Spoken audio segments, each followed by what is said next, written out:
Cuman ini pertanyaannya kalau agak-agak Apa? kemana-kemana Tidak salah apa-apa. gitu. Dekatkan Pak. Ya. Dekatkan.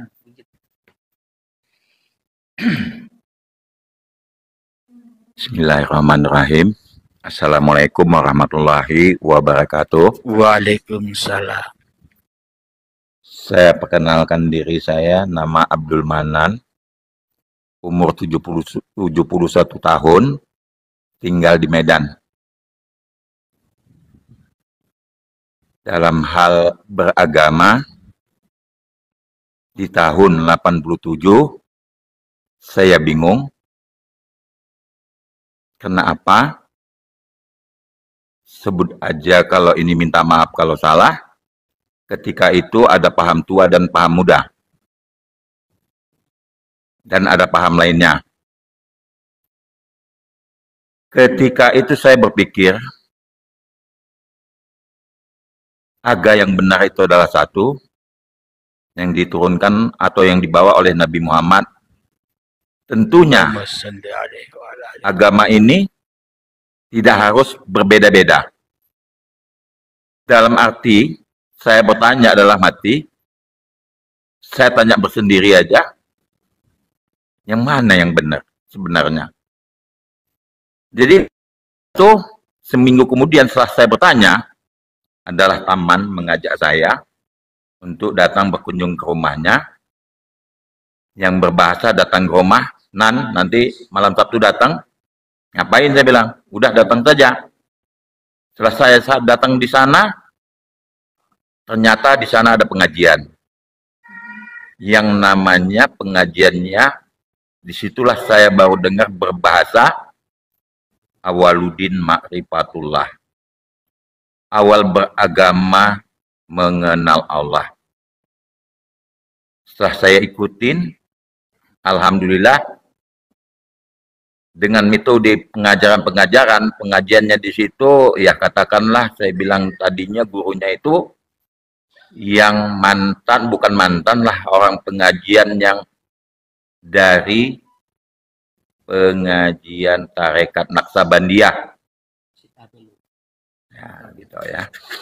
Jadi setelah saya simak, saya tekuni, saya lihat, saya jalanin dengan pengajian tersebut, semata-mata pengajiannya itu bentuknya tauhid. Semua Allah, semua perbuatan Allah, sifat Allah, zat Allah, asma Allah. Ya, itu saya tekunin. Yang nggak banyak jauh-jauh, saya tidak ngerti, ambillah satu perbuatan Allah, pandangan batin, tidak boleh pandangan zohir, kan gitu. Ya alhamdulillah, ketika itu kehidupan tuh agak tentram gitu, agak tenang, sedikit agak tenang gitu. Namun ya kita ingin meningkatkan kajian lagi untuk lebih dalam lagi. Nah ini banyak katakanlah jatuh bangun ya dalam perjalanan tersebut. Dalam saya sudah mulai mengawali bahwa semuanya ini Allah ini tadi,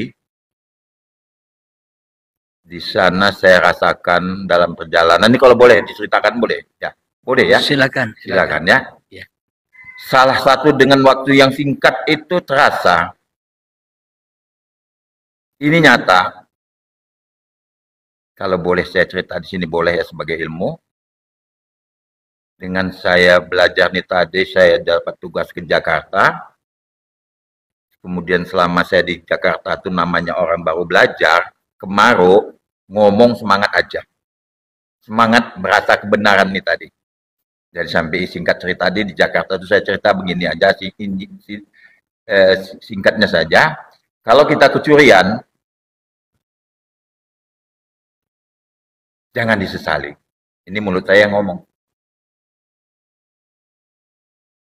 Alasannya apa? Wah ini mungkin, karena kita jawab di sini, mungkin kita pernah mencuri, kurang sedekah, ada harta yang tidak benar, bukan milik kita. Sesuai dengan kajian kita tadi, ini milik Allah semua. Begitu. Di situ saya ngomong itu di hari Minggu, di hari Seninnya dapat telepon dari istri, bahasa rumah kecurian. Subhanallah, ketika itu saya berpikir, luar biasa Allah ini, maha mendengar, maha melihat, maha mengetahui. Langsung saya anggap saya itu dicoba, benar nggak kata-katamu? Tidak menyesal. Kemudian tengah hari saya telepon lagi ke rumah, kapan kejadian, ternyata kejadian itu sudah benar. Kan gitu. Jadi kejadiannya itu ternyata Kamis malam Jumat. Ternyata ketika saya ngomong di hari Minggu, itu sudah kejadian. Ternyata apa yang saya bicarakan tadi, inilah jawabannya sebenarnya kalau bila kita kehilangan atau kecurian. Salah satu yang saya paling nampak harta tidak benar adalah saya curi listrik, saya orang PLN, dari tahun 81 sampai 87. Saya baru mulai ngaji tadi 87. Kan gitu. Wah, luar biasa. Apa saya jawab? Ya Alhamdulillah gak pernah saya dengar orang menjawab. Ketika itu saya menjawab, Alhamdulillah. Kenapa saya bilang Alhamdulillah? Alhamdulillah diberesi daripada harta yang tidak benar. Sesuai yang ditanam. Iya, oke. Tadi telah waktu, kemudian demi perjalanan waktu, itu saya mulai ngaji 87, 90 lagi saya ada dapat peringatan juga katakanlah, tapi ini tidak terlalu saya ceritakan di sini. Katakanlah kita pada saat kita pernah menyakiti hati orang, kan gitu. Ini kita dinampakkan sakit kita ini tadi, yang rasa kalau bahasa saya itu dosa, kita merasakan pernah nyakiti hati orang. Kan gitu. Itu yang saya pikir, dia itu luar biasa.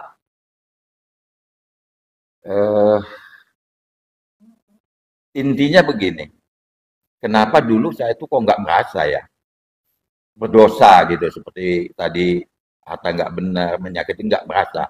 Tapi kok ini yang munculnya ketika saya sudah mulai mengkaji ke arah ini tadi, yang namanya awalidun ma'rifatullah tadi. Wah ini alhamdulillah, kan gitu. Berarti ini dibongkar semua kan gitu. Yang ketiga yang saya dapatin, itu saya mulai ngaji di 87, di tahun 2002, tadi kalau yang saya kehilangan 87, kemudian masalah sakit hati tadi tahun 95, 96, itu yang saya rasakan. Di tahun 2002, itulah saya, anak saya. Apakah ini merupakan teguran bagi saya? Saya juga tidak tahu jawabannya. Tapi kalau yang dua kejadian ini saya bisa terima jawabannya, jelas, nyata, terobati. Itulah anak saya di tahun 2002, bulannya bulan 5, kejadian dia tabrakan dengan truk, tangan patah, ini lepas, saraf tidak berfungsi, jadi tangan kanan tidak berfungsi. Itulah yang selama saya mengaji, yang saya rasakan, apa ini semua. Cuman ini yang tidak terjawab saya, tentang anak saya. Cuma, kalau yang saya perhatikan di anak saya ini, alhamdulillah, karena ketika dia kejadian ini tadi sakit, apa itu, dibimbinglah sama orang yang mengerti, kajian, saya bilang tadi ya, kajiannya lahir batin lah kita bilang. Dan kalau saya cerita dengan anak saya ini sekarang ini, kondisi sudah berbeda dengan sekarang. Ya alhamdulillah, ya dia sudah suka kaji yang seperti ini. Ini tadi. Jadi setelah sama belajar ini, sampai saat ini kalau saya belajar itu, saya bilang sudah punya guru tuh, guru tarekat pernah, guru sifat 20 pernah, guru pengajian tawakal yang sama Ibu Ana pernah, kemudian yang nama almarhum Pak Timan pernah, itu paling lama juga, dan saat ini saya mohon maaf juga saya sedang belajar. Ya kalau kurang lebih udah 10 tahun. Jadi kan kalau ini saya kemari, ya saya kalau salah minta ampun kepada Allah.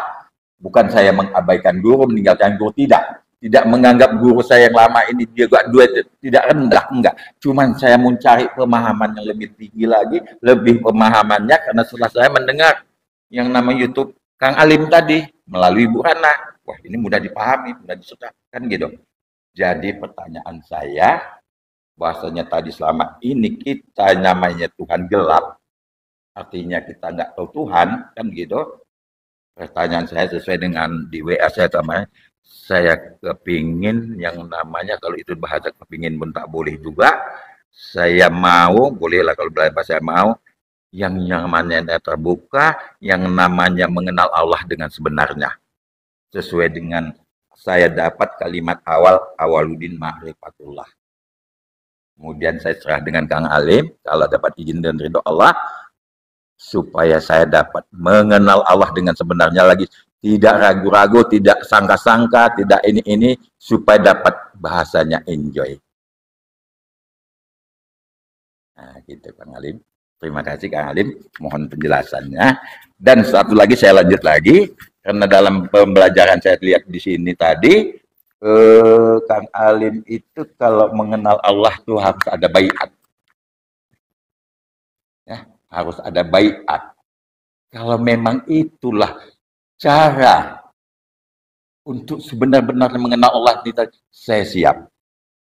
Apabila ada rezeki saya, ridho Allah untuk dibayar, saya siap. Karena kan namanya mati, sebenar-benarnya mati, siap tidak siap mati. Tapi kalau ini namanya innalillahi, sesuai dengan apa tadi Kang Alim, apa namanya ceramahannya innalillahi rajiun, kembali kepada Allah ini tadi, belajar mati sebelum mati. Belajar mati sebelum mati.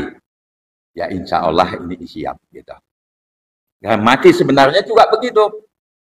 Mau siap tidak niat harus kita terima, harus kita hadapin. Cuman ada belajarnya untuk belajar mati, mati sebelum mati. Nah, jadi gitulah Pak Alim, kalau memang ada rezeki saya, kalau saya memang caranya saya mengenal Allah dengan sebenarnya itu harus baiat, ya saya siap. Insya Allah. Sekian, terima kasih Kang Alim. Assalamualaikum warahmatullahi wabarakatuh. Waalaikumsalam warahmatullahi wabarakatuh. Alhamdulillahirabbil alamin. Jadi memang kajian di YouTube Uripi Allah ini semuanya isinya babakan baiat. Jadi hanya orang-orang yang sudah terbaiat hatinya saja yang bisa memahami dan bisa enjoy. Namun bila manusianya masih ada, ya silakan dibaiat sendiri, ditenggelamkan sendiri, belajar sendiri. Jadi memang pintu baiat di Uripi Allah ini bagi orang-orang yang sudah puluhan tahun lamanya, sudah capek, sudah lama bergumul dengan ini, hanya bagi orang-orang yang sudah capek saja. Dan sudah capek, sudah menyerah, wis penggalan aku. Namun bagi orang-orang yang masih belajar, silakan penggal sendiri. Ketika makan, penggalan dari yang makan manusianya. Ketika melihat, penggalan pandangan manusianya. Agar apa?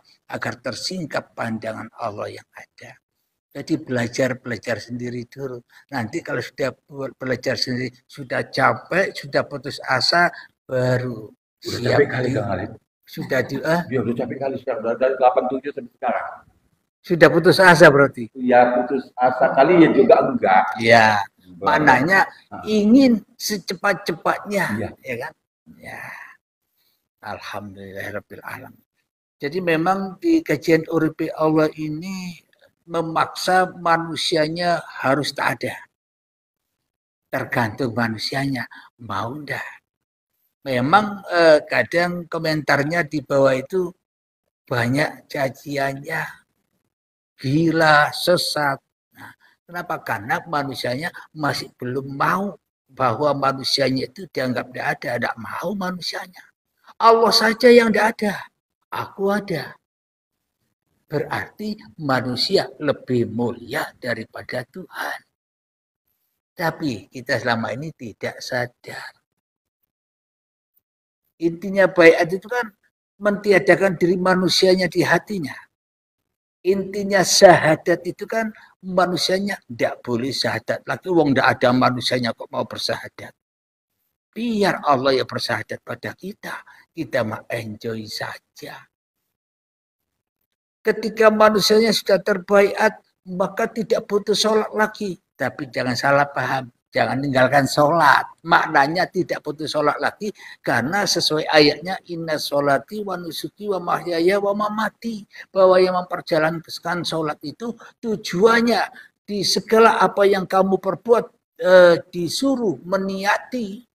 Supaya apa? Ketemu di akhir kalimat niat, lillahi ta'ala, supaya kita tidak jadi Tuhan-Tuhannya amal-amal yang kita kerjakan, supaya kembali kepada af'al Allah. Itulah yang dimaksud baiat. Maknanya memang enjoy ini bisa dirasakan bila manusianya sudah tidak ada. Tapi kalau manusianya masih merasa ada, tak akan pernah bisa merasakan enjoy. Enjoy itu bukan rasa manusianya loh Pak, enjoy ini Pak. Bukan manusianya yang enjoy. Allah Maha Menang. Allah Maha Jais. Allah menciptakan ketaatan. Allah menciptakan kemaksiatan. Katanya Allah, tidak peduli wong mau-mauku. Tidak ada yang salah, wong maunya Allah. Nah, tapi selama ini manusianya ya jadi Tuhan, manusianya merasa bersalah. Karena manusianya yang jadi Tuhan, manusianya merasa telah melakukan kebaikan, ketaatan. Sehingga semuanya serba manusia terbakar semua kebaikan dan ketaatannya. Karena masih iman kepada hawa nafsu. Masih terhijab oleh diri manusianya. Jadi memang cara jalan untuk menuju Allah hanya pintu satu, Pak. Relahkah kita mati demi Allah. Itulah yang dimaksud mati syahid. Bukan mati syahid yang dipahami oleh manusia. Mati perang. Ya, silakan. Ini bahasa memang rela mati demi Allah. Mati, meniadakan diri. Memang bahasa, cuman prakteknya inilah gimana sebenarnya. Prakteknya yang sulit. Iya. Banyak diomong-omong orang. Iya. Tiadakan dirimu di hatimu. Benar. Farahkan dirimu di hatimu. Lah kalau Anda tidak bisa apa-apa, ngapain sulit? Enjoy saja. Masa orang mati bisa memati-matikan diri, Pak? Kalau orang masih merasa bisa memati-matikan diri, apa bedanya dia masih hidup? Lebih kuasa daripada Tuhan. Ya enggak? Makanya enjoy itu sebenarnya enjoy bila manusianya sudah tidak mengikat hati. Sekarang kita tanya Bu Noni yang sudah mengikuti bimbingan khusus kelas atau yang sudah mengikuti baiat. Ya. Enjoy yang dulu Anda rasakan sebelum baiat dan setelah baiat kira-kira bagaimana, Bunda Noni? Silakan. Maaf. Baik, alhamdulillah. Setelah memang baiat itu enjoy, semuanya enjoy. Nggak tahu saya. Ada problem pun datang langsung nggak mau gitu. Jadi memang bukan Bunda Noni kan yang mengenjoy kan? Bukan. Jadi proses batinnya ini yang luar biasa, saya pun tak tahu. Gitu. Jadi ginilah Kang Alim, ya. Saya nggak pernah tahu bahasa baiat itu, saya nggak pernah tahu. Bagaimanakah sebenarnya baiat? Makanya saya bilang tadi, bagaimanakah sebenarnya baiat? Prosesnya bagaimana? Ya boleh diceritakan. Dan selanjutnya, ya saya mau dibaiat lah begitu intinya. Ya gitu ya Bu. Alhamdulillah untuk babakan itu Kang Mas bisa komunikasi dulu dengan Bu Noni, cerita-cerita dulu pengalamannya bagaimana. Iya. Di sini saya mau menyampaikan baiat yang sebenar-benarnya baiat. Iya. Jadi manusia itu bisa membaiat dirinya sendiri. Maknanya apa? Karena manusianya punya hidup. Jadi tinggal manusianya rela tidak dirinya membaiatkan diri. Kalau saya dulu dipaksa, dibaiat oleh Allah, Pak. Apa? Rumah diambil. Ya. Mobil, motor, kerjaan, bahkan harga diri diambil paksa, Pak. Kalau dihitung ya 1 eman yang diambil paksa, sehingga sudah tak punya daya apa-apa lagi, tidak punya apa-apa lagi.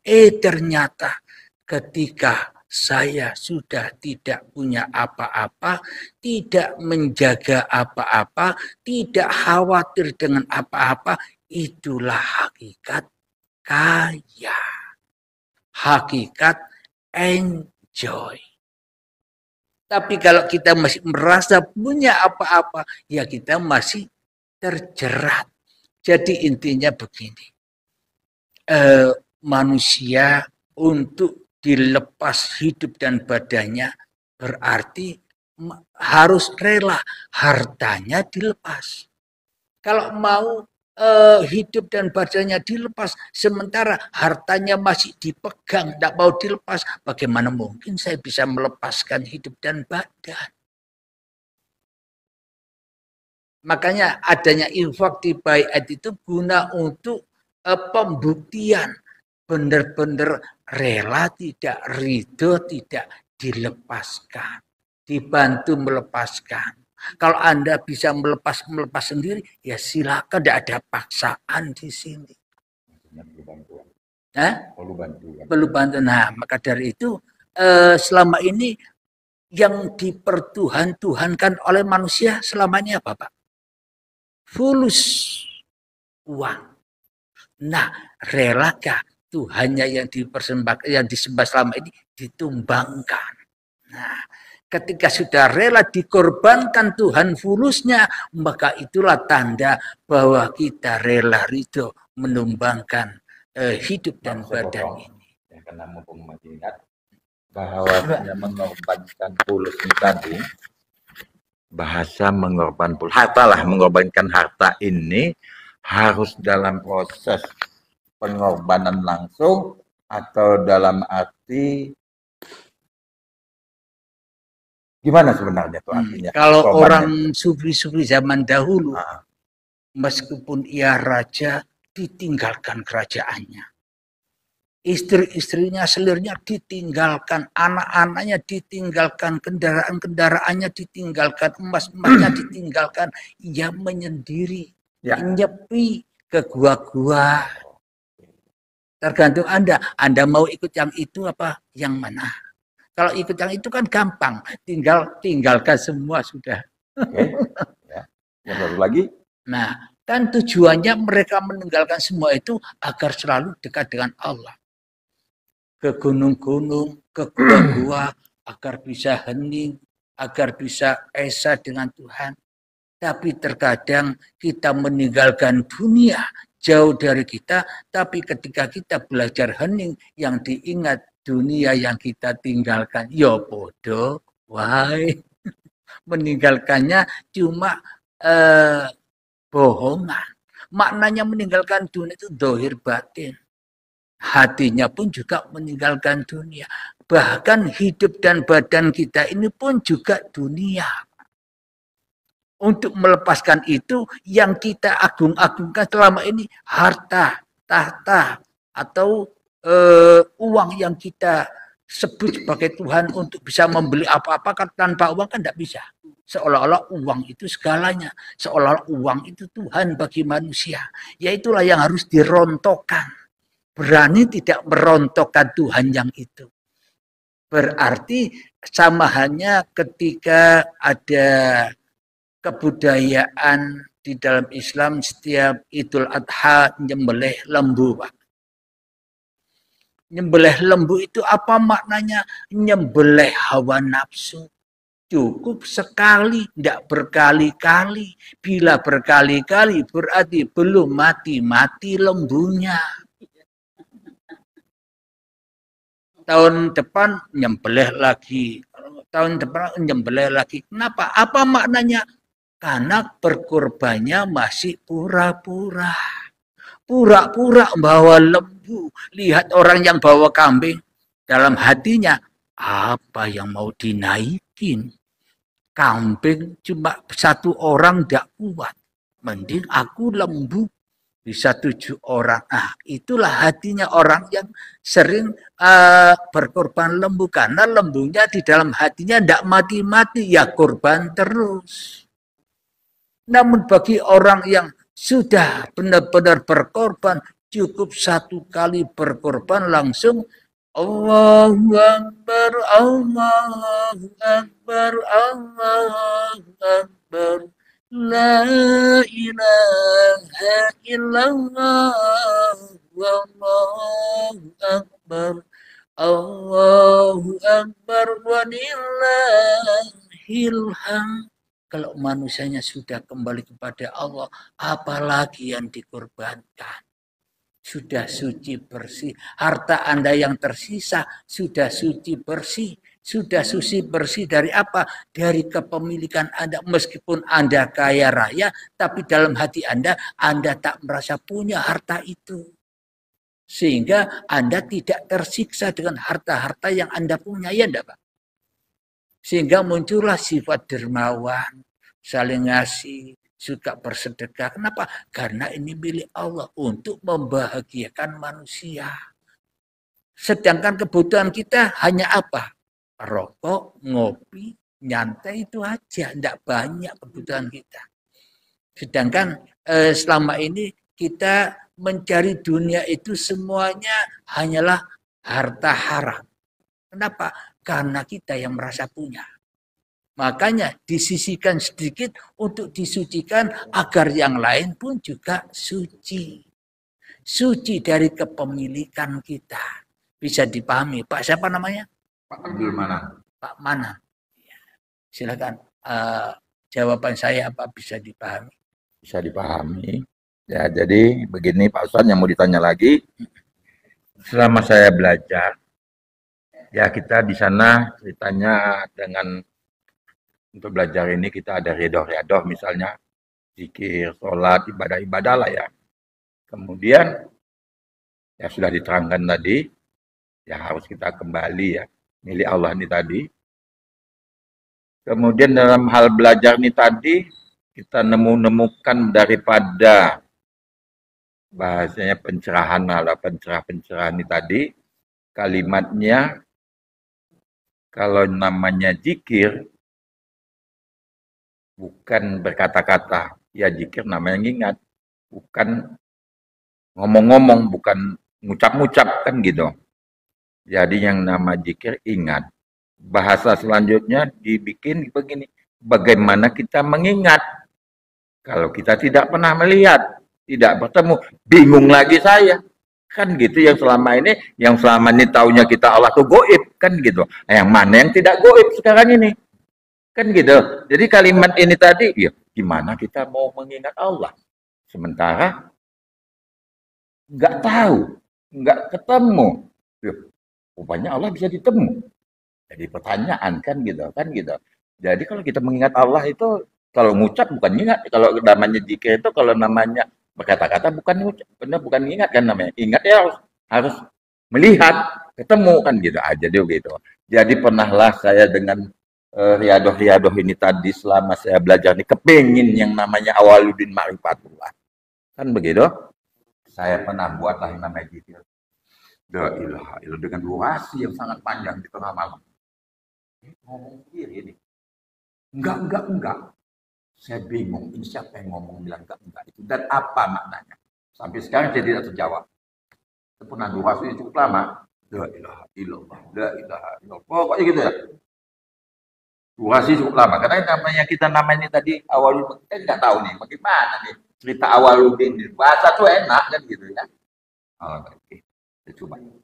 Sudah cukup lama itu saya ngalamin. Enggak. Berhenti saya habis itu. Ini gimana Ustaz?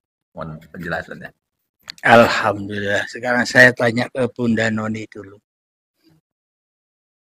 Oke. Pengalaman Bu Noni sebelum dibaiat, pasti di dalam hati Bu Noni bilang begini, aku tidak mungkin bisa ketemu Allah. Betapa sulitnya ngaji puluhan tahun, meskipun mendengarkan YouTube saya. Tidak mungkin. Ya apa sih enjoy yang kayak apa? Iya di sini enjoy, pulang kabur lagi enjoynya. Ngaji lagi di sini enjoy, pulang miber lagi enjoynya. Baru 7 jangka miber lagi. Nah, namun setelah mengikuti bimbingan khusus, bimbingan baiat, bagaimana perasaan Bu Nodi? Memang luar biasa ya. Banyak hal yang seperti Bapak lakukan, saya melakukan tafakur. Setelah dibaiat pun, ya nggak ada lagi, nggak tahu saya juga gitu loh Pak. Yang pasti mendapatkan semuanya tenang, enak, nggak tahu saya gitu loh. Ya itu yang memang luar biasa dan alhamdulillah akhirnya selama ini suka bertanya tentang 20 sifat Allah yang dari SD saya belajar. Maksudnya kemana? Disinilah baru saya dapat pemahaman bahwa itu sifat Allah yang disematkan seolah-olah kepada diri kita, gitu loh. Padahal sebenarnya ya itulah dia, gitu kan? Yang selama ini semuanya nggak bisa dan terlalu berat untuk menemukan itu karena tahapannya itu luar biasa. Seperti istilahnya itu ihdinas siratal mustaqim itu satu lembar rambut dibelah 7, begitu sulitnya sebenarnya gitu. Tadinya. Iya, gitu kan? Ya. Dan sudah memahami begitu kita tidak mengingat Allah, di situ pula lah setiap saat kita itu kafir katanya, pelajaran yang lama kan gitu. Jadi untuk mengingat Allah aja kita pun bingung, yang mana yang mau diingat kan begitu Pak. Tapi setelah ini karena udah enjoy, udah nggak penting lagi semuanya, ya kan? Artinya apa? Ya tadi kayak kata Kang Halim, sholat itu adalah hiburanku kata Rasulullah, ya. Tapi yang dimaksud sholat yang mana? Sholat raga itu? Ternyata enggak. Ya setiap saat itu. Yang mana setiap saat itu? Ya yang merasakan enjoy itulah sholat itu. Kita enjoy dengan menerima apapun. Kita pasrah, memasrahkan diri kita sendiri, gitu loh. Yang kita itu tiada ya, jadi penonton inilah ternyata enjoy itu yang menjadi kita apapun keadaan, akhirnya kita kok bisa enjoy aja, saya juga nggak tahu, gitu loh. Jadi kalau gitu, itu bisa aja enjoy-nya setelah kita memang mengembalikan diri kita kepada Allah itu tadi, itu ya. Atau gimana dapat enjoy tadi? Ya, Alhamdulillahirabbil alamin. Jadi memang kalau sudah tahap baiat, bagaimana mungkin kita bisa mengembalikan diri kita kepada Allah? Bong kita hakikatnya innani anallah, enjoy saja. Memang sama seperti Anda, waktu belum baiat seperti ini. Iya. Bingung. Iya, benar. Jadi saya mengkoordinasi sama Bu Noni sudah. Jadi belum bisa bayar lagi. Kenapa? Belum bisa bayar lagi. Koordinasi itu yang berpengalaman kan. Ya. Jadi saya tidak ngomongkan Ya. apa pengalaman saya, pengalaman yang bersangkutan sendiri. Betapa sulitnya. Ya. Memang hanya itu. Jadi di Uripe Allah itu, di YouTube Uripe Allah itu semuanya isinya baiat. Isinya baiat. Memang bagi orang-orang yang sudah berbaiat, yang bisa memahami. Baik itu di baiat Allah langsung, atau baiat sendiri, atau baiat dengan guru-gurunya. Contoh baiat ini begini Pak. Contoh, saya dulu baiat ke tuan-tuan guru, banyak guru saya. Karena tidak puas dengan guru yang satu, belajar lagi, baiat lagi. Dan setelah saya banyak baiat, tambah berat. Disiksa, disuruh zikir 12.000. Ya, itu 12.000. Allah 60.000 sehari. Sampai kapan aku bebas dari ini? Semakin dibaiat, semakin berat. Berarti bukan hakikat baiat. Hakikat baiat itu setelah dibaiat manusianya enjoy saja. Seperti mayat dimandikan meneng wae, digosok-gosoki meneng wae, disolatkan meneng wae. Komentar itulah enjoy. Ternyata mati enjoy. Tapi kenapa manusia takut mati? Berarti manusia takut kepada enjoy.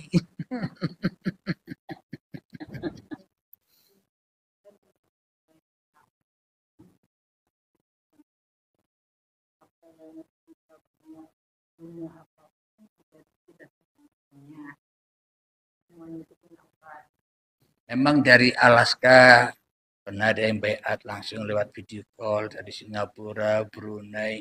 Memang saya tawarkan dulu baiat sendiri, belajar sendiri. Temanya ilmunya sudah saya sampaikan tanpa saya sembunyikan. Matikan dirimu di dalam dirimu, ya kan? Puasakan dirimu dari kehadiran dirimu di dalam hatimu. Itulah puasa. Berbukalah, jangan dengan nafsu, tapi berbuka dengan Allah. Berbuka dengan Allah, apa maknanya? Kita selalu dikuasai Allah. Jadi puasa dan berbuka itu satu paket.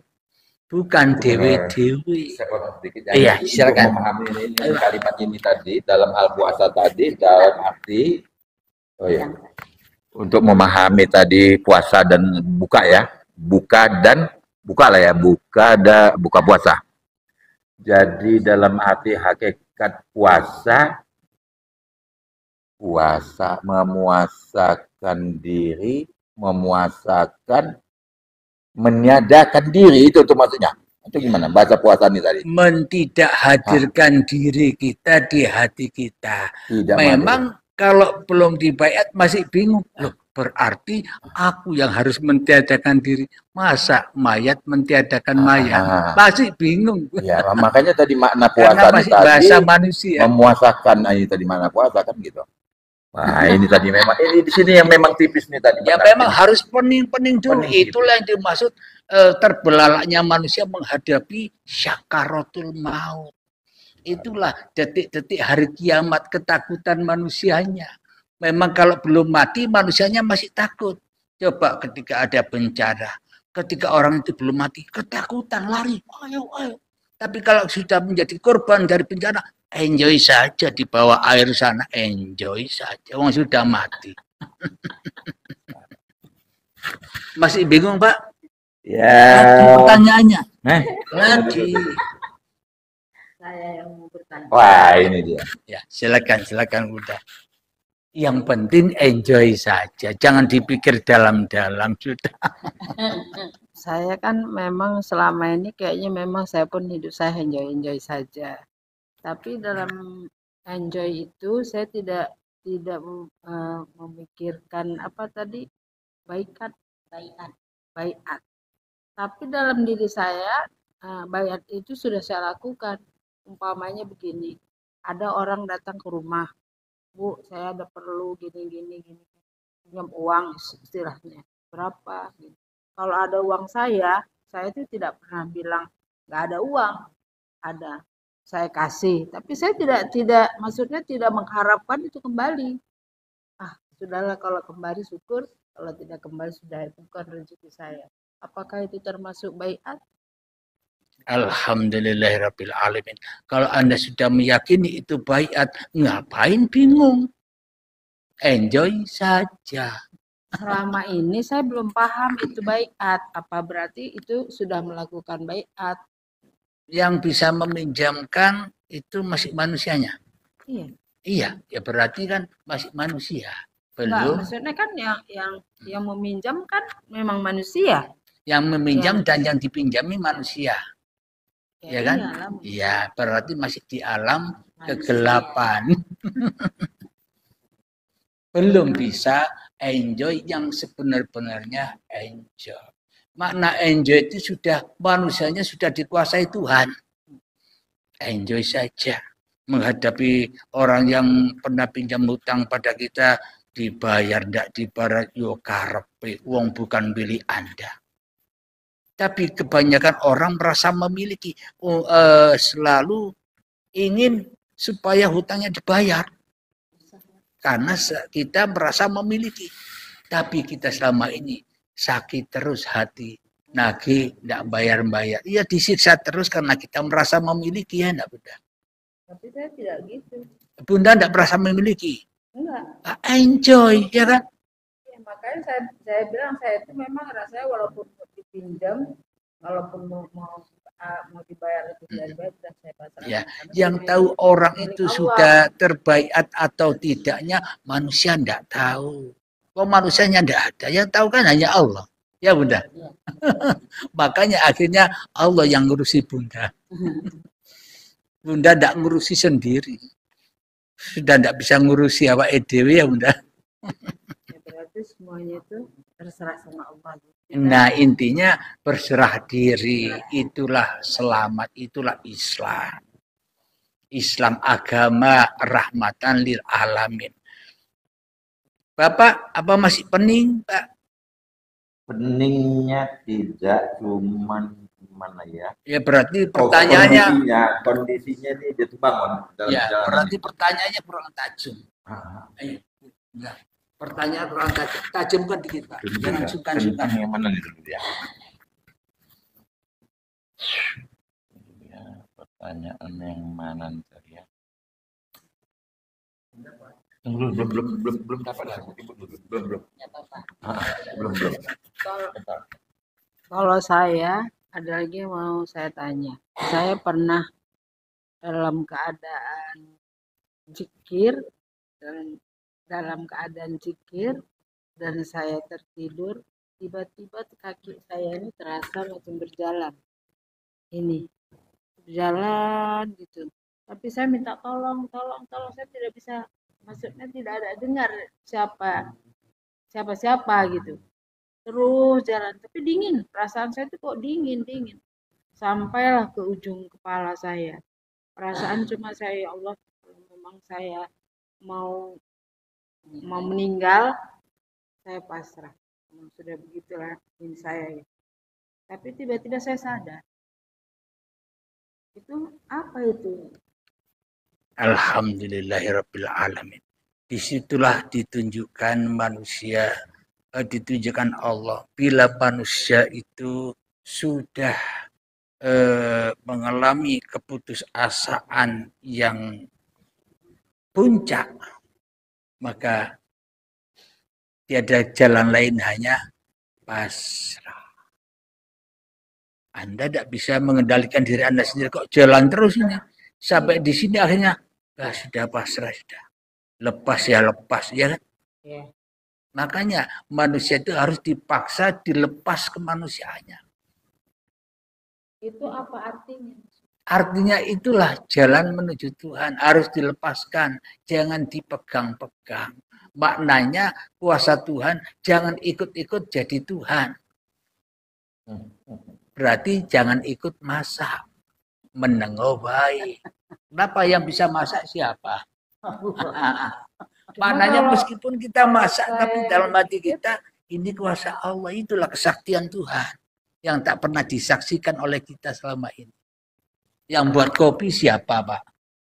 Yang haus siapa? Ya itulah panggung sandiwara Tuhan. Jadi ini kan gini, Pak Kang Alim, Ya, selama perjalanan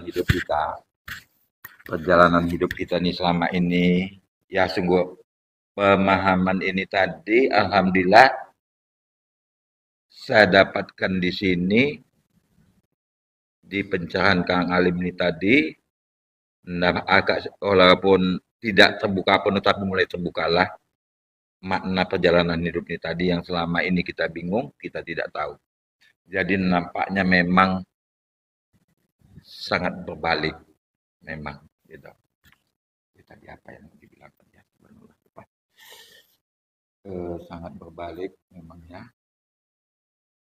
Dan bila kita ini pemaparan ini tidak kita bisa pahami dengan sebenarnya, tentunya dituduh ini kajian sesat gitu. Padahal kalau kita pahamin ini tadi, yang selama ini yang kita buat adalah sesat. Kan begitu. Jadi salah. Jadi ini jadi untuk menerapkannya nih sudah namanya bertahun-tahun, mengembali kita ini tadi yang sebenarnya tadi, itulah perlu waktu ya bertahap pelan-pelan. Kelihatannya seperti gitu. Oke, itu dia dulu. Itulah yang dimaksud man arafa nafsahu. Barang siapa mengenal dirinya. Makna mengenal dirinya, mengenal fitrah manusianya itu hanyalah makhluk. Kita selama ini ngaku, Bunda, makhluk kan? Makhluk. Tapi kenapa makhluk kok bisa bergerak? Nah, berarti kan bukan makhluk yang bergerak. Allah yang bergerak. Nah, berarti bagi manusia yang sudah ketemu dengan fitrah dirinya bahwa dirinya tak bisa bergerak, yaitulah man arafa nafsahu. Bila sudah mengenal dirinya, faqad arafa rabbahu, maka nyatalah siapa yang bergerak, siapa yang melihat, siapa yang mendengar. Silakan dilanjut pertanyaan. Alhamdulillah. Jadi dari dulu saya awal kenal kalimat awaludin ma'rifatullah, man arafa nafsahu faqad arafa rabbahu. Ya alhamdulillah baru kali ini yang makna kalimat mengenal tadi. Man arafa nafsahu faqad arafa rabbahu. Insyaallah coba diulangi sekali tadi tentang man arafa nafsahu faqad arafa rabbahu-nya. Kang Alim, terima kasih. Alhamdulillah. Man arafa nafsahu. Barang siapa mengenal dirinya. Diri manusia ini kan makhluk, Pak. Ya. Makhluk itu kan ibarat mayat. Ya. Tidak bisa ngapa-ngapain. Ya. Tapi selama ini kita mengenal diri kita sebagai kholik. Kita yang merasa bisa bergerak. Kita yang merasa bisa hidup. Kita yang merasa bisa beraktivitas. Berarti kan kita selama ini tidak tahu diri. Tidak mengenal diri kita bahwa kita ini makhluk. Akhirnya ketika kita masih merasa diri kita sebagai kholik atas diri kita sendiri, butalah mata hati kita tentang Tuhan. Tuhan yang dicari-cari lemah. Kenapa? Tuhan butuh sholat kita. Kita diperintah Tuhan untuk sholat ibadah, untuk mengabdi menyembah Tuhan. Berarti kan Tuhan butuh kita untuk sholat. Padahal yang menyolatkan kita Tuhan. Kita tidak butuh sholat, kita tidak butuh hidup, kita tidak butuh makan. Kenapa? Karena Tuhanlah semua yang berperan. Itulah alam enjoy. Itulah fitrah diri manusia kita. Bila kita sudah memahami fitrah diri manusia kita yang bukan apa-apa dan yang bukan siapa-siapa, karena apa-apa dan siapa-siapa itulah Allah. Maka disitulah faqad arafa rabbahu. Maka nyatalah pagelaran Tuhan ini, pertunjukan Tuhan. Jadi untuk nonton Allah sambil makan popcorn, karcisnya harus diserahkan kepada yang menjaga karcis. Siapa? Awalnya tidak ada, ya harus kembali tidak ada. Kalau kita masih merasa ada, kita tidak bisa nonton pagelaran Tuhan, tidak bisa enjoy. Alhamdulillah. Alhamdulillah kan juga.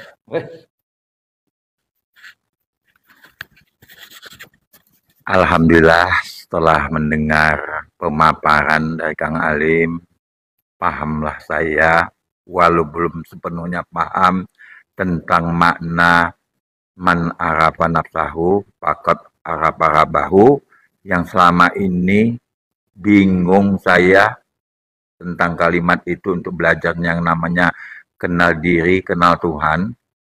Begitu jadi bingung sampai yang namanya belajar diri ini ada nafsu amarah, sufiyah, alamah, segala kan gitu.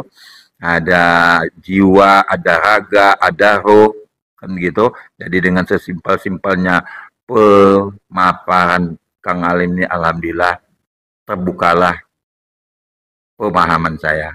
Terima kasih Kang Alim. Alhamdulillahirabbil alamin. Bagaimana saya agar saya bisa paham Tuhan? Ya jangan paham. Biar Allah yang paham kita. Ngapain kita cari paham? Enjoy saja. Alhamdulillah. Jadi ini gimana lagi kalau bahasanya kita paham pun juga kita nggak ada pahamnya gitu kan. Wah inilah cari. Waduh. Memang manusianya harus diacak-acak biar keluar dari kerajaan Tuhan. Subhanallah. Harus dikesro manusianya, harus dibom dengan narasi-narasi yang nyeleneh gini. Iya, iya. Semoga aja membuka. Oke, ya. Terima kasih Kang Alim. Hasan mau ngobrol di sini, silakan. Hasan, sini mau ngobrol. Ya, Kang Alim bisa. Paham kayaknya itu. Iya, iya, iya. Mana tahu dia mau ngobrol. Hah? Oke.